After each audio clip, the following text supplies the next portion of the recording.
আসসালামু আলাইকুম। Log in করার পর আমরা ইন্টারফেসটা দেখতে পাবো। এই ইন্টারফেসে আপনারা যে বিনের এগেনস্টে রিটার্ন সাবমিট করবেন সেটা সিলেক্ট করে নিতে হবে। আমরা এই ফিলিং অব্লিগেশনে গিয়ে আমরা সিলেক্ট করব।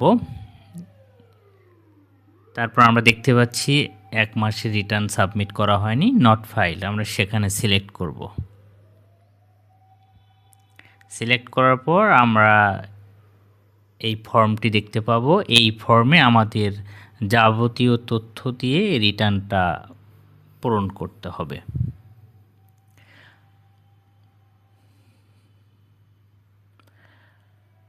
আমরা ইনকাম ট্যাক্স, ভ্যাট, কাস্টমস সম্পর্কে বিভিন্ন ভিডিও তৈরি করে থাকি, আমাদের চ্যানেলের সাথেই থাকুন।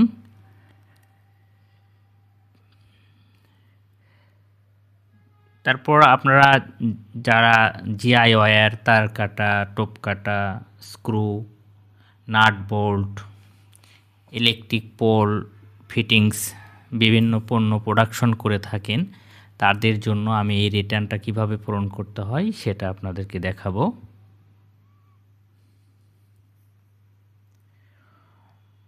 তো আপনাদের এই নাট বোল্ট স্ক্রু আপনাদের যদি গ্যালভানাইজড হোক বা না হোক,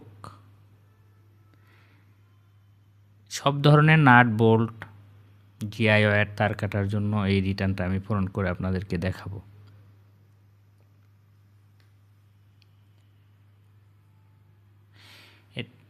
তো এটা পূরণ করতে হলে আমাদের প্রথমে যেতে হবে, আমরা যে মাসে রিটার্নটা সাবমিট করব ওই মাসটা এখানে সিলেক্ট থাকবে আর কি ডিফল্টলি। তারপর আমাদের এখানে যেতে হবে পার্ট 3তে সাপ্লাই ট্যাক্স বা আউটপুট ট্যাক্স। আউটপুট ট্যাক্স মানে আপনার সেলটা এখানে আপনাকে দিতে হবে। যেহেতু আমরা যে তার কাটা টোপ কাটা এটা হলো আদার দেন স্ট্যান্ডার্ড রেট, মানে 15% না, এই জন্য আমরা 7 নাম্বার যে ইয়েটা আছে এটাতে আমরা সিলেক্ট করে একটা সাব ফর্ম ক্রিয়েট করে নেব।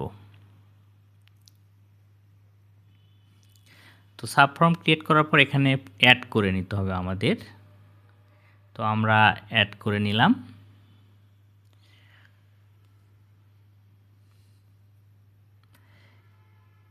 অ্যাড করে নেওয়ার পর আমাদেরকে যে কোডটা দিতে হবে, এইচএস কোড বলেন, হেডিং বলেন, সেখানে আমাদের দিতে হবে। আমরা জিআই ওয়্যারের জন্য যে হেডটা দিব সেটা হলো 7217। আমরা 7217 লিখব এখানে।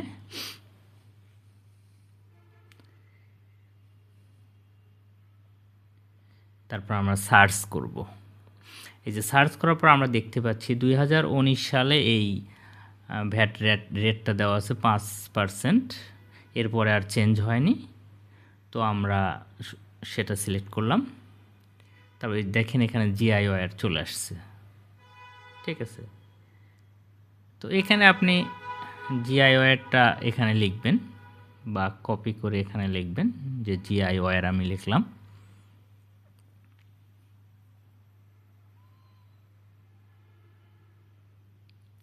এটা আপনার ব্যক্তিগত ভাষাও লিখতে পারেন। তারপর আপনি কত টাকার পণ্য সেল করেছেন যে ওই মাসে, সেই ভ্যালুটা আপনার দিতে হবে। আপনার যেমন ভ্যালু সেল হবে তেমন আপনি লিখবেন। আমি এখানে মনে করলাম যে 2 লক্ষ টাকা। তারপর আপনি দেখেন বাইরে সিলেক্ট করলে অটোমেটিক এই ভ্যাট ক্যালকুলেশন হয়ে গেছে 5%। আমি বেশ কয়েকটি আইটেমের জন্য এই রিটার্নটা দেখাচ্ছি আপনাদের। আমি সবগুলো আইটেম আগে এখানে সিলেক্ট করে নেব। আমি আবার একটা ফর্ম অ্যাড করলাম অন্য একটা আইটেমের জন্য।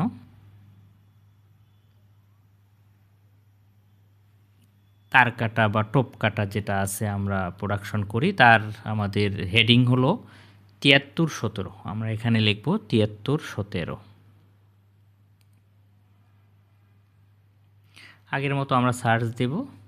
ঠিক এই যে এখানে আমরা দেখতে পাচ্ছি আমাদের এখানে সিলেক্ট করতে হবে। ঠিক আছে, আপনার এখানে 2 ধরনের আছে, তার কাটা আছে একটা, টোপ তার কাটা আছে। আপনাদের যেটা ওপরটা হলো তার কাটা আর পরেরটা হলো টোপ কাটা, আপনার যেটা আপনার হবে সেটা আপনি সিলেক্ট করবেন। আপনার ক্ষেত্রে যেটা প্রযোজ্য আপনি সেটা সিলেক্ট করে নেবেন।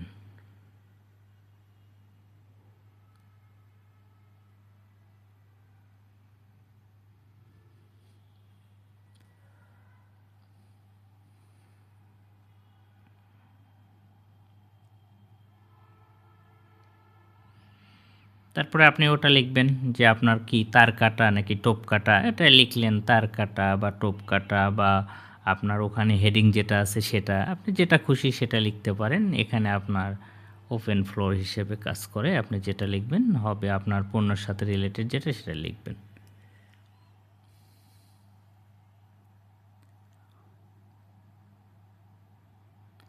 তারপর আপনি কত টাকা পণ্য সেল করেছেন, যে মাসে রিটার্নটা সাবমিট করবেন সেটা আপনি দেবেন। আমি মনে করলাম 1,50,000 টাকা দিলাম, এটা অটোমেটিক ভ্যাট ক্যালকুলেশন হয়ে গেছে। সিমিলারলি আমরা যদি আরেকটা পণ্য অ্যাড করি, আমরা এখন করব স্ক্রু। এই স্ক্রুর জন্য যেটা হবে 7318, কোডটা হবে 7318। এটা যদি আপনার গ্যালভানাইজড হোক বা না হোক, তারপর আমরা সার্চ দিলাম, তারপরে আমাদের সর্বশেষ যদি কোনো থাকে সেটা আমাদের দিতে হবে। সর্বশেষ অর্থ বছরে যেটা আপনার রেট হয়েছে, আপনি যে অর্থ বছরে রিটার্ন সাবমিট করবেন সেই অর্থ বছরে যে রেটটা আছে সেই রেটটা আপনাকে সিলেক্ট করতে হবে। 19 সালের পর থেকে যেহেতু এটা চেঞ্জ হয়নি এজন্য ওই রকমই থাকবে। যদি চেঞ্জ হয় তাহলে এটা চেঞ্জটা আপনাকে সিলেক্ট করতে হবে। তো ঠিক ওরকম যে স্ক্রু কত টাকার আপনি সেল করেছেন, 2,50,000 টাকা, সেটা 2,50,000 অটোমেটিক ক্রিয়েট করবে।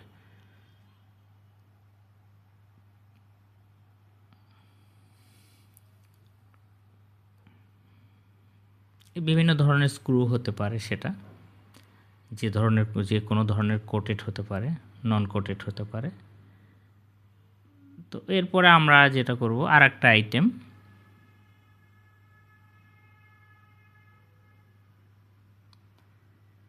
আমরা অ্যাড করে নেব। এবার আমরা দেখব নাট বোল্ট। নাট বোল্টের জন্য 7415 7415 এটাতে আমাদের সার্চ করতে হবে।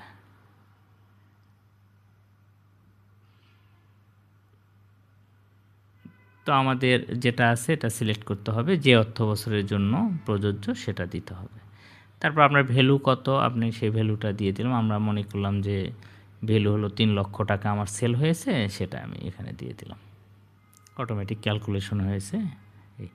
আমি অন্য আরেকটা প্রোডাক্টের জন্য আমি করলাম, সেটা হলো যে ইলেকট্রিক যে লাইনগুলো আছে এবং পোল ফিটিংস, অনেক সময় বিভিন্ন ধরনের আইটেম লাগে ইলেকট্রিক লাইনের হার্ডওয়্যার হিসেবে, বিভিন্ন পার্টস করে যেটা, সেটার জন্য করে। তো এটার জন্য 7616 আমাদের লিখতে হবে, 7616।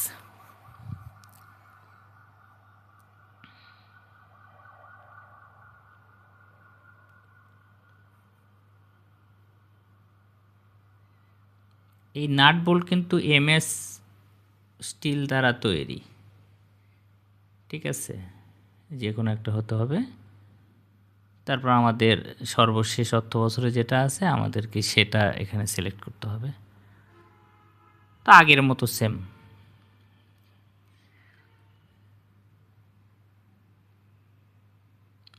সিলেক্ট করে নিলাম। এইভাবে আপনাদের এটা পূরণ করতে হবে। আপনার একাধিক আইটেম থাকলে একাধিক এটা পূরণ করবেন। আপনার যদি সবগুলো আইটেম থাকে এভাবে পূরণ করবে, আর যদি যেটা থাকবে আপনাকে সেটা পূরণ করতে হবে। একটা থাকলে একটা, দুইটা থাকলে দুইটা পূরণ করতে হবে। এইভাবে আপনার রিটার্নটা পূরণ করে নিতে হবে। এখন আপনি কী ধরনের পণ্য প্রোডাকশন করছেন সেটা এখানে লিখতে হবে, ঠিক আছে।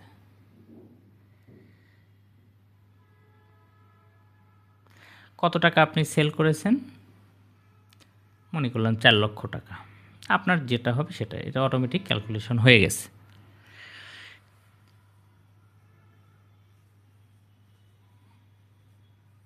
আপনার এই হেডিং দেওয়ার পর অটোমেটিক আপনার যে রেটটা এটা কিন্তু চলে আসবে, এটা আপনাকে বুঝতে হবে না, অটোমেটিক ক্যালকুলেশন হবে। এখন যদি আপনার জিআই ওয়্যার থাকে তাহলে এইভাবে এটা পূরণ করতে হবে, এইভাবে তথ্যগুলো আপনি দেবেন। যদি তার কাটা হয়ে থাকে, টোপ কাটা হয়ে থাকে তাহলে এটা পূরণ করবেন। তারপরে যদি আপনার স্ক্রু হয়ে থাকে, গ্যালভানাইজড হোক আর না হোক, তাহলে এইভাবে পূরণ করবেন। আপনার যদি নাট বোল্ট হয়ে থাকে তাহলে আপনাকে পূরণ করতে হবে এটা, এইভাবে পূরণ করতে হবে নাট বোল্ট হলে। দেখেন নাট বোল্ট লেখাটা বাদ পড়েছে।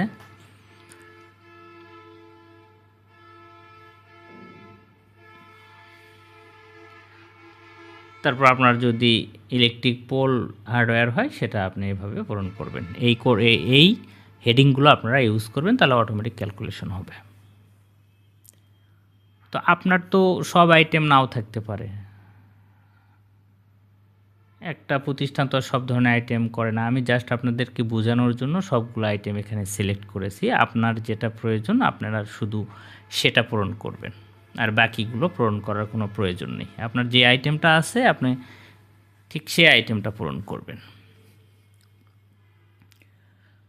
তো আমি মনে করলাম শুধু আমার জিআইওয়ার আছে, আরগুলো নেই, এজন্য আমি অন্যগুলো ডিলিট করে দিয়ে আমি একটা রাখলাম। ঠিক আছে, এটা জাস্ট আপনাদের বোঝানোর জন্য এগুলো করেছিলাম। আমি একটা রাখলাম। এখন আমার এই একটি আইটেম আমি উৎপাদন করি, এই আইটেমের আমার কত টাকা ভ্যাট আসছে? 10,000 টাকা আসছে। আমরা এখন মেইন ফর্মে যাব। মেইন ফর্মে গিয়ে স্ক্রোল করে আমরা নিচে যাব। নিচে গিয়ে পার্ট 9-এ আমরা গিয়ে দেখব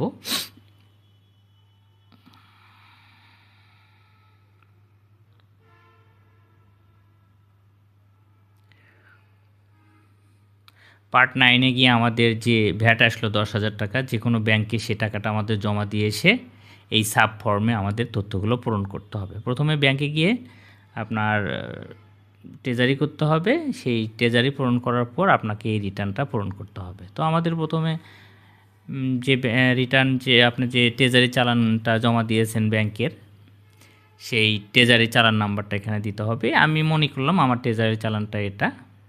ঠিক আছে, আপনার ওই ট্রেজারি চালানে নাম্বারটা থাকে সেটা আপনাকে দিতে হবে। তারপর আপনি কোন ব্যাংকে ট্রেজারি চালানটা জমা দিয়েছেন। এখন যে কোনো ব্যাংকে ট্রেজারি চালান দেওয়া যায় মোটামুটি, মনে করলাম সোনালী ব্যাংক। কোন ব্রাঞ্চে দিয়েছেন সেই ব্রাঞ্চটা লিখতে হবে। তারপরে আপনার হলো কত তারিখে দিয়েছেন সেটা লিখতে হবে। তারপরে অ্যামাউন্টটা কত, আপনি 10,000 টাকা যেহেতু ছিল, আমরা 10,000 টাকা এটা ব্যাংকে জমা দিয়ে আসছি। এখন দেখেন নিচে আসেন, আপনার যে ক্লোজিং ব্যালেন্স, এখানে ক্লোজিং ব্যালেন্স 0 দেখাচ্ছে। এখানে সবসময় পজিটিভ থাকতে হবে, নেগেটিভ কোনো ফিগার থাকলে রিটার্ন সাবমিট করা যাবে না।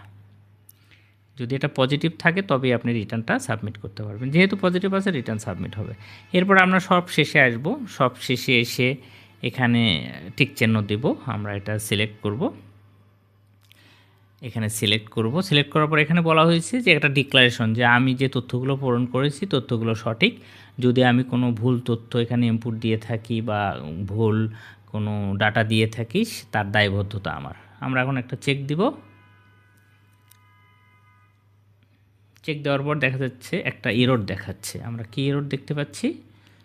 যে আমাদের একটা এরর আছে, সেটা হলো 9-58-তে একটা এরর আছে। আমরা সেখানে ব্যাক করে চলে যাব। 9-58-তে কী প্রবলেম হয়েছে আমরা দেখি।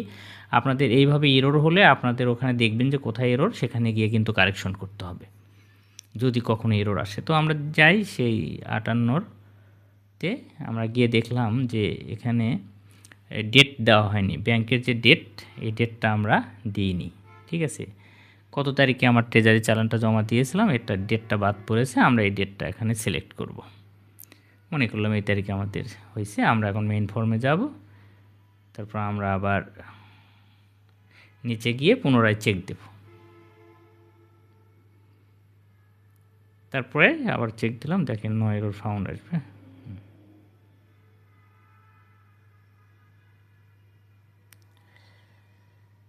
তো এই জিনিসটাই আপনার ওই ডিক্লারেশনটা দিবেন। ডিক্লারেশন দেওয়ার পর আমরা চেক দেব, ঠিক আছে। চেক দিলে নো এরর ফাউন্ড দেখাচ্ছে, ঠিক আছে। তো তারপর আমরা এটা সাবমিট করলে আমাদের রিটার্নটা সাবমিট হবে। এইভাবে আপনারা রিটার্নটা সাবমিট করবেন। আপনারা রিটার্নটা পূরণ করতে যদি কোনো সমস্যা ফেস করেন তাহলে অবশ্যই আমাকে ইনবক্সে জানাবেন, অথবা আমার হোয়াটসঅ্যাপে আপনারা SMS পাঠাতে পারেন। তো আমার চ্যানেলটি, আমার ভিডিওটি ভালো লাগলে অবশ্যই লাইক করবেন, বন্ধুদের মাঝে শেয়ার করবেন, আর যারা নতুন অবশ্যই সাবস্ক্রাইব করে আমাদের পাশে থাকবেন। আমরা ইনকাম ট্যাক্স, কাস্টমস ও ভ্যাট সম্পর্কে বিভিন্ন ভিডিও তৈরি করে থাকি। আপনাদের সব আইন সম্পর্কে অবগত করাই আমাদের লক্ষ্য। সবাই ভালো থাকেন। আসসালামু আলাইকুম।